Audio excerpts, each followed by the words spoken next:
So Gears 2, the Locusts are back, and they're meaner than ever.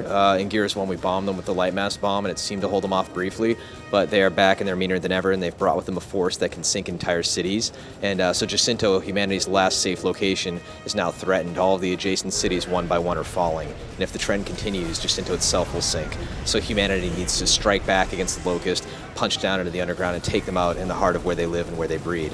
And in addition to that, we have Marcus's best friend, Dominic Santiago, and he's been searching for his wife, and he has a lead on her at the start of the game, so that's where it all starts off.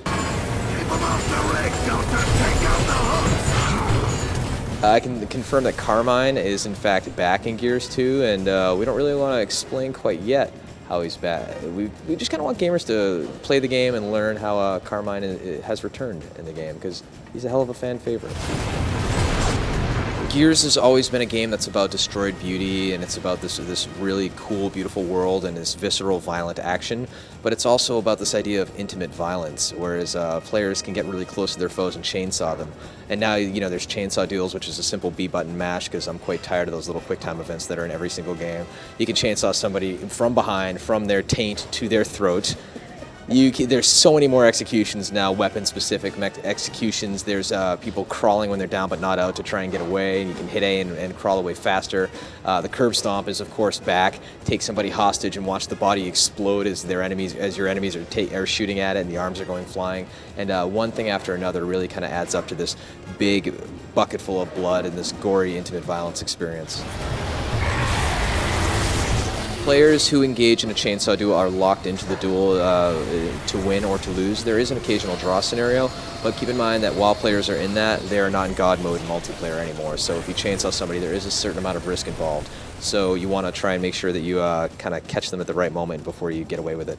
The chainsaw duel itself, moment for moment, takes about as long as the whole chainsawing action does, because what we do is we actually make the actual act of chainsawing somebody at the end of the duel extremely quick. Whereas the regular chainsaw digs through and takes that time. The majority of that time in the duel is spent in the duel, and then the saw is quick, whereas the regular saw takes the same amount of time.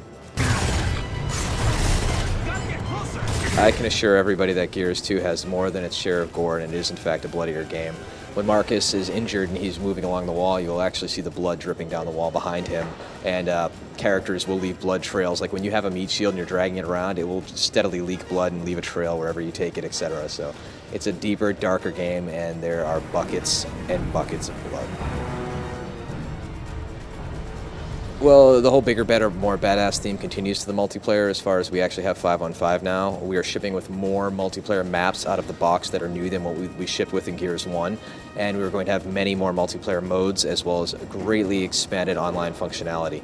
Can't go into too much detail right now about what that's going to be, but rest assured it will be very competitive with other titles in this space.